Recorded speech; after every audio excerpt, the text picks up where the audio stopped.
So what do all these things have in common? Well, the answer is they're all machines that have replaced people's jobs. So for example, it used to be the case that production of cloth was done largely by hand, but then machines were invented which replaced many people's jobs in that industry. It also used to be the case that even as far back as the 1950s, that production of cars was done largely by hand, where now if you look at how cars are produced, they're done by mechanical arms like the one shown here. The picture on the bottom left is a self-service checkout machine which you get more and more in supermarkets, and that means that many people that used to work on checkouts have lost their jobs. The final picture on the bottom right is a Google driverless car that's done millions of miles on California's roads and will quite possibly replace taxis in the coming years. So what is this talk about? This talk is about the technological change that's expected to happen, let's say, in the next 50 years, your working lifetime, and how it will affect you when you're looking for jobs. Now, I think it's always dangerous to say that you can look into the future and say exactly what's going to happen, but I think there are a number of things that seem reasonably clear. The first thing that seems clear is there's probably going to be very large change over your working lifetime. And again, with change, there's going to be winners and there's going to be losers. And what I mean by that is that some people will find that they have better opportunities as a result of the change. They get more interesting and better paid work. But there's also going to be some people that lose throughout the change, and they're probably going to find it's more difficult to get well paid and interesting work, and they even might find it difficult to get a job at all. So my aim over the next 10 minutes or so is to talk about the changes that are going to be taking place and what you can do to try and make yourself one of the winners rather than the losers in your working lifetime. So I want to start off by saying that this has all been heard before. As far back as the 1950s, it was thought that robots were able to replace humans in the work they did, and often they thought then you'd have these sort of funny looking robots being able to do tasks around the house like cooking and washing up. But in fact those things proved much more difficult than people thought. But computers have got better over time. So for example, in 1997 you got a computer, Deep Blue, beating the best chess champion, but that computer couldn't make you a cup of tea. It couldn't even play another board game. So why is it different this time? And I think it's different this time for two main reasons. Now, the first reason has to do with the rate at which computer power increases over time, and that's to say that roughly every year and a half computers double in their power. And that's been happening since the mid-1960s, and it seems it's going to carry on happening into the foreseeable future. And what that means is, let's say a computer that was built in 1996 by the American government and cost $55 million and was the size of roughly a tennis court, gets matched in less than 10 years by a computer that many of you will have in your bedrooms. There's also a second reason why I think it might be different this time, and that's really to do with the fact that effectively now computers can effectively learn for themselves. It used to be the case that if you wanted a computer to do a particular task, you had to program it to do that exact task. When now computers have been taught to effectively teach and learn for themselves through experience, and I'll give you a couple of examples.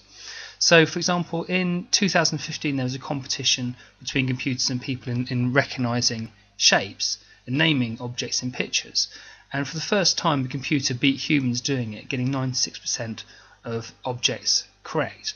And it did this not by being just programmed to recognise objects, it did this by looking at lots and thousands of pictures of objects that it was told what they were, and spotted patterns to the point where it could look at new objects that it hadn't seen before and recognise them and identify them correctly.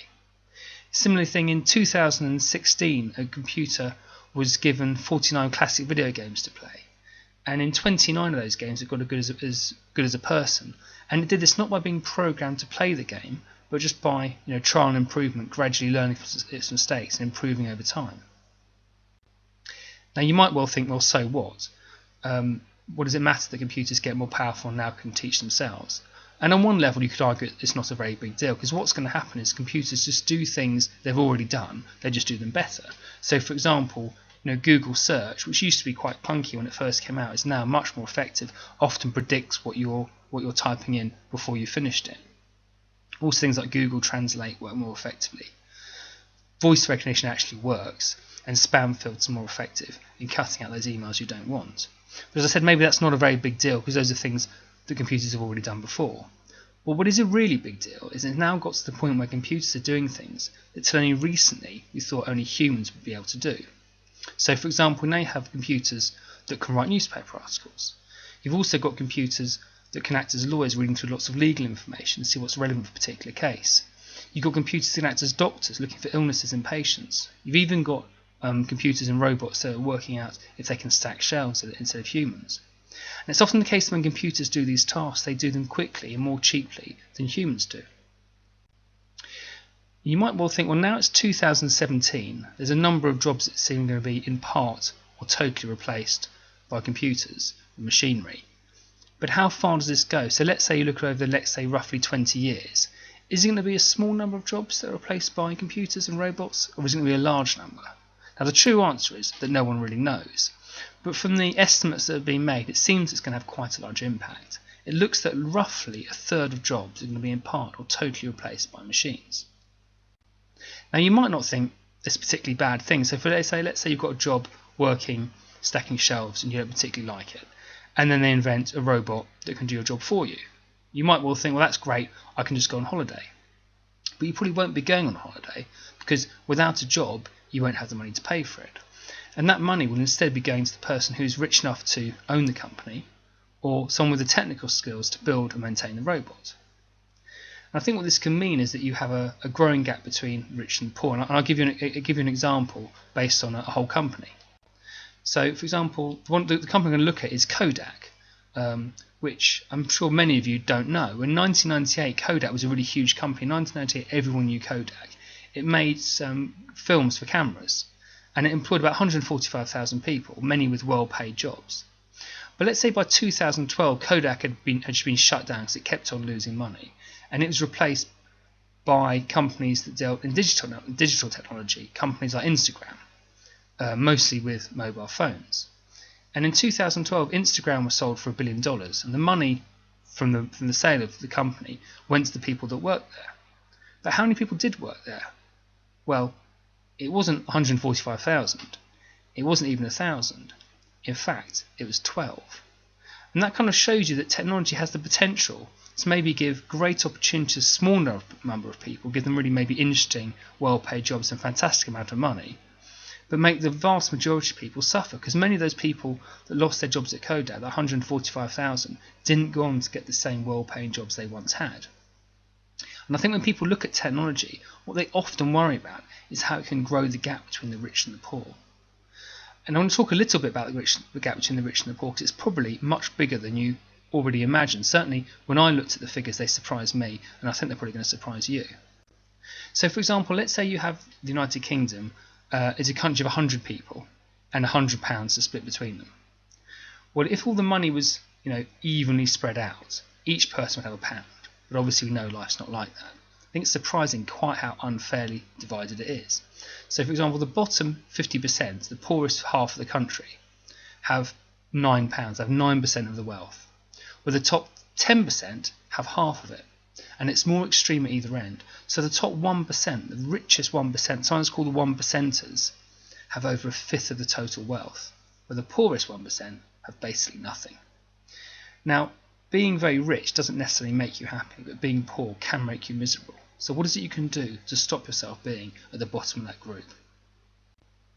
I think the most important thing that you can do is to understand the importance of getting a skilled rather than an unskilled job. And here often people say, well, a skilled job is a job where you use your brain, where an unskilled job is a job where you use your hands. And that's simply not true. That's too simple. I would say that a skilled job is a job that just not anyone can do. So, for example, let's say you can't pick someone off the street and have them the next week working as a brain surgeon. And the same thing goes, for an electrician or a plumber or a carpenter or an engineer or an architect or a lawyer or even a teacher. But that's not quite true for someone who, let's say, works stacking shelves in a supermarket or sweeping the street. Now, I'm not saying those jobs aren't important. I'm not saying they're not hard work, but you see there is clearly a difference. And there's particularly a difference how people tend to be treated in those jobs. I'm going to give you quite an extreme example to show you the difference. So if you imagine, let's say, someone working at Google as a computer programmer, well, first of all, they tend to be very well paid. They also have beautiful offices to work in. They're often given free gym membership and free gym classes. They've got free gourmet restaurants to eat at. They're even allowed to bring their pets to work. But if you compare that to someone, let's say, working at a company like Sports Direct, well, first of all, they don't get any of those great benefits. But actually, Many of them will be lucky to be paid at all, because in Sports Direct they have something called 0 hours contracts, and what that means is effectively that lots of people working there call their boss up in the morning, and if their boss decides they don't need them that day, they don't come to work, which might sound great, so of course you realise that you're not being paid. And you can argue a lot about why is it some companies treat their employees better than other companies, but at one level it's actually very, very simple, and that is, at Google, if they want to have software engineers, it's not a job that anyone can do. And if you want to hold on to software engineers, particularly the best ones, you need to pay and treat them well. But that's not the same at Sports Direct, because for lots of people working at Sports Direct, it's not a skilled job. If someone leaves their job at Sports Direct, their manager can find literally thousands of other people that are willing and able to do that job. And for that reason, they don't need to pay them so well, they don't need to treat them so well. So it's really, really important that you try and get a high-skilled job when you leave school. They have a big but, and it's not a but that existed, let's say, maybe 10 or 15 years ago. And the but is that now computers are replacing skilled as well as unskilled jobs. So, for example, journalists, lawyers, and possibly doctors more and more. So what can you do to protect yourself even in a skilled job? And I think really you need to expect your job to change. So for example, let's say, think about someone working in the TV industry making TV programs. If they started off, let's say, in the 1970s, the equipment was heavy and expensive and difficult to use. And for that reason, you'd have one person doing one particular task. You'd have one person, let's say, act as a producer, thinking about the programs they're going to make. You get one person as a director thinking how it would be shot. One person would operate the camera, and so on. Each person with their particular role. But if you now think what's happened in that industry, the equipment is much lighter, cheaper and easier to use, and for that reason you'd often expect one person to be able to do a number of roles. And it's often those people that have been able to change with the times and learn in a job as it changes that have managed to keep that job and have done okay. However, you also need to be ready for a completely new job, because just as technology changes some jobs, others it destroys completely. So for example, 50 years ago, there were literally thousands of women whose job it was to type. They're working in typing pools. But now all those jobs have gone because you've got personal computers. In a similar way, there are literally thousands of men working down mines, chipping away at coal. And again, those jobs have gone, largely replaced by machinery. The good news is, while technology destroys some jobs, it also creates new ones. You just need to be ready to take them. So for example, something like app developer, that job didn't exist 10 or 15 years ago because there weren't apps and there weren't modern smartphones. In a similar way, big data analysts, I won't go into it now, but again, that's a new job that didn't exist not that long ago. So you need to have a skilled job, and you need to expect your job to change, or potentially change your job completely. But what is it you can do to accomplish that? Well, I'd say there's two things, and the first thing is your education. It's never been more important to be well educated. Now, not everyone can be a grade A student, but you can all do your best, and having a good education really is a great start towards getting a skilled job. It's also really important, particularly in English and maths, because those are the qualifications that help you retrain in a job or retrain for a completely new job. However, I would say an education on its own is not enough. You also need an attitude of flexibility. You need to expect your job to change, or you need to be willing to retrain for a completely new job. And I think with both great education and an attitude of flexibility, you can be one of those people that benefit rather than lose from the changes that are going to take place over your working lifetime. Thank you for listening.